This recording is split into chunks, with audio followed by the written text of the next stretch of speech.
খুশবু কিচেনে আপনাদেরকে সবাইকে স্বাগত। আমি আজকে দারুণ রেসিপি নিয়ে হাজির হয়েছি। আর এই রেসিপিটা হলো টুটি ফ্রুটি, যেটা খেতে খুবই টেস্টি। আর এটা বানানো খুবই সহজ। এই টুটি ফ্রুটি কিন্তু বাচ্চারা খেতে খুবই পছন্দ করে, আর এগুলো সাধারণত বাজারে অনেক দামে বিক্রি হয়।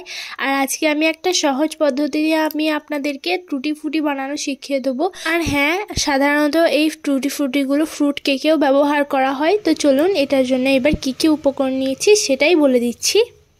তো প্রথমে আমি নিয়ে নিয়েছি একটা পেঁপেটাকে এরকমভাবে কেটে নেবো। একটা কাঁচা পেঁপে এটার জন্য লাগবে। এরপর আমি ছালগুলোকে এরকমভাবে ছিঁড়ে নেবো। আসলে পেঁপেটা অতটাও ভালো ছিল না, কিন্তু আপনারা চেষ্টা করবেন একটু বড় পেঁপে নেওয়া, কারণ বড় পেঁপে নিলে এটাকে আপনারা অনেকগুলো বানাতে পারবেন আর সংরক্ষণও করতে পারবেন। তো আমি যেরকমভাবে ছিলছি ঠিক সেরকমভাবে ছিলতে হবে চেপে চেপে। এই সবুজ অংশটা আসলে হবে না। এরপর আমি এরকমভাবে কেটে নিয়েছি। বীজগুলো কিন্তু অবশ্যই বের করে নিতে হবে। এরপর আমি এটাকে এরকমভাবে কাটলাম। এরপর আমি এগুলোকেও ভালো করে পরিষ্কার করে নিচ্ছি। এটাকে চ্যাপটা চ্যাপটা করে কাটতে হবে। এরকম ছোট ছোট টুটি ফুটি যেমন হয় সেরকম সাইজে বানিয়ে ফেলছি। আপনারা চাইলে একটু ছোট বড় বানিয়ে নিতে পারবেন, কিন্তু আমার হিসাবে যা হলো এরকমই টুটি ফুটি হয়, তাই আমি এরকমভাবে কেটে নিয়েছি। ঠিক সেমভাবে এটাকে এরকমভাবে বটি করে পরিষ্কার করে নিচ্ছি।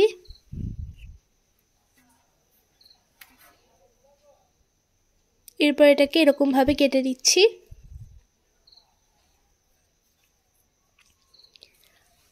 আর দেখতে দেখতে কিন্তু আমার সব টুটি ফুটি আকারেই এই পেঁপেগুলো কাটা হয়ে গেছে। দেখুন সব একই সাইজে হয়েছে। আর কতগুলো হয়েছে দেখুন। একটা গ্যাস ওভেনে আমি কড়াই চাপিয়ে দিয়েছি। এর মধ্যে আমি জল দিয়ে দিয়েছি। এর মধ্যে আমি সেই পেঁপেগুলোকে দিয়ে দিয়েছি। আর হ্যাঁ, পেঁপেগুলোকে ভালো করে ধুয়ে নিতে হবে। তো সব পেঁপেগুলো দেওয়া হয়ে গেছে।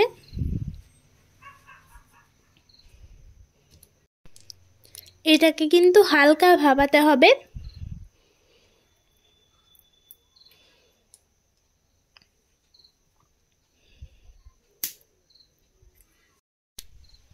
এরপর এটাকে নেড়ে নিচ্ছি। আর দেখুন মনে হচ্ছে জলটা ভালোভাবে ফুটতে শুরু করেছে। এটাকে কিন্তু বেশিক্ষণ ফোটালে চলবে না, হালকা ফোটাতে হবে, তবেই কিন্তু টুটি ফুটি খুবই সুন্দর হবে। ঠিক মাঝামাঝি বানিয়ে ফেলতে হবে। আর মাঝে মাঝে কিন্তু এই খুন্তিটাকে নাড়াতে হবে। তো দেখুন জলটা ফুটছে। এটাকে ভালো করে নিয়ে নিয়েছি। এরপর এটাকে ছেঁকে নেব। একটা গ্যাস ওভেনে আমি কড়াই চাপিয়ে দিয়েছি। এর মধ্যে দিয়ে দিচ্ছি 1 কাপ পরিমাণ চিনি। আর দিয়ে দিচ্ছি 1 কাপ পরিমাণ জল। যতটা পরিমাণ চিনি ঠিক ততটা পরিমাণই জল নিতে হবে।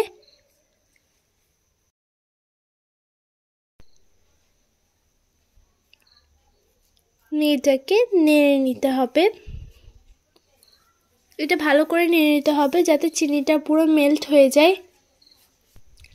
আর ধীরে ধীরে কিন্তু দেখুন, দেখে বোঝা যাচ্ছে যে এটা পুরোপুরি মেল্ট হয়ে যাচ্ছে। দেখুন ধীরে ধীরে চিনিটা কিন্তু মেল্ট হচ্ছে।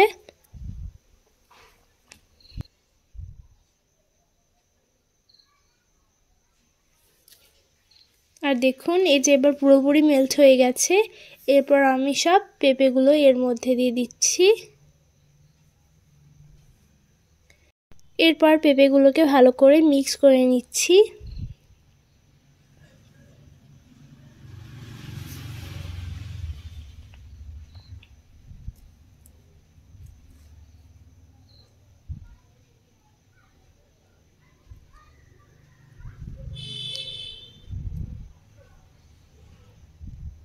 গ্যাসের ফ্লেমটা আমি লোয়ে দিয়েছি। আসলে লোয়ে দিলে এই যে চিনির শিরাটা আছে এটা পেঁপের মধ্যে ভালো করে ঢুকে যাবে।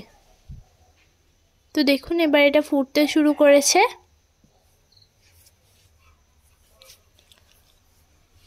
আর এটাকে আমি নেড়ে নিচ্ছি।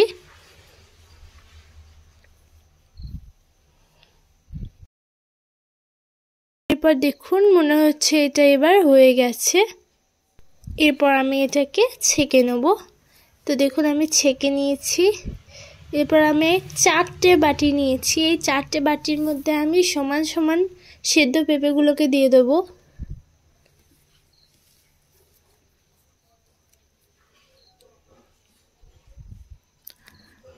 আর নিয়েছি ফুড কালার, 4টে ফুড কালার লাগবে। আপনারা চাইলে 3টে কালারের বানানোর জন্য আপনারা 3টে ফুড কালার নিতে পারবেন, কিন্তু আমি 4টা নিয়েছি।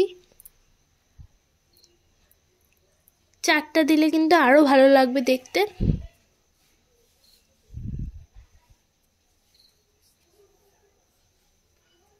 এই টুটি ফুটিগুলো কিন্তু অসাধারণ খেতে। শুধু দেখুন এটা বানানো কত সহজ। ভিডিওর মাধ্যমে দেখাতে পাচ্ছি যে এটা কতটাই সহজ। তো প্রথমে আমি নিয়ে নিয়েছি রেড কালার। একটা বাটিতে আমি রেড কালার দিয়ে দিচ্ছি। এরপরে দিয়ে দিচ্ছি কেশর কালার। আমার কাছে যেহেতু অরেঞ্জ কালার ছিল না তাই আমি কেশর কালারটাই দিয়েছি।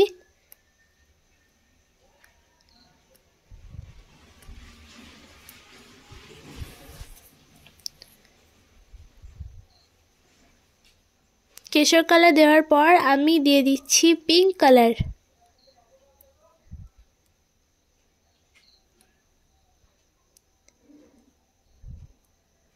এটা যদি গুঁড়ো রং হয় তাহলে অল্প অল্প করে দিতে হবে, যেহেতু এটা আমার লিকুইড রং তাই আমি একটু বেশি পরিমাণে দিয়েছি, দেখতে ভালো লাগবে। আর একটা গ্রিন কালার দিয়ে দিচ্ছি। এটাকে ভালো করে মিক্স করে নিতে হবে। তো প্রথমে আমি রেড কালারটা ভালো করে মিক্স করে নিয়েছি, ঠিক এরকম ভাবে।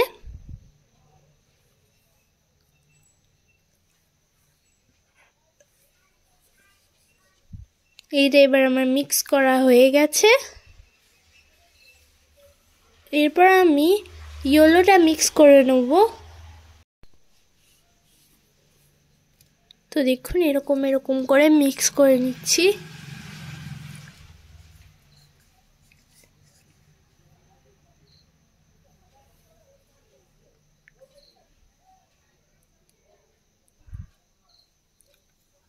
এরপর আমি পিঙ্ক কালারটা ভালোভাবে মিক্স করে নিয়েছি। আর দেখুন পিঙ্কটা ভালোভাবে মিক্স হয়ে গেছে। এরপর আমি গ্রিনটা ভালোভাবে মিক্স করে দিচ্ছি। গ্রিনটাও আমার ভালোভাবে মিক্স করা হয়ে গেছে। টোটাল আমার সবটাই হয়ে গেছে।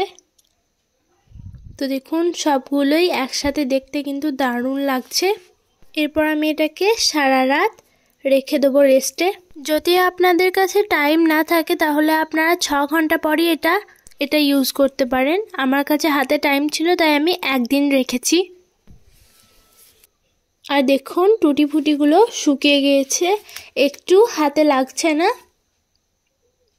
এগুলো কিন্তু আমি সারা রাত রেখেছিলাম তাই এরকম শুকিয়ে গেছে।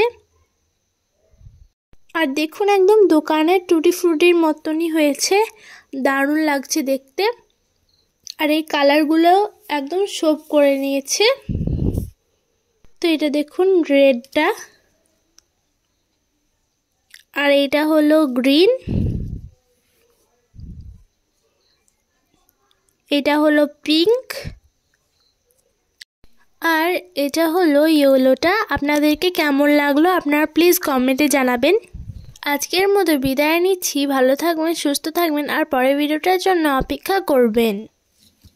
আমাদের ভিডিওটাকে লাইক, শেয়ার, কমেন্ট আর সাবস্ক্রাইব করে দেবেন এবং পাশে থাকা বেল আইকনটাও ক্লিক করে দেবেন যাতে অল নোটিফিকেশন সর্বপ্রথম আপনার কাছে পৌঁছায়।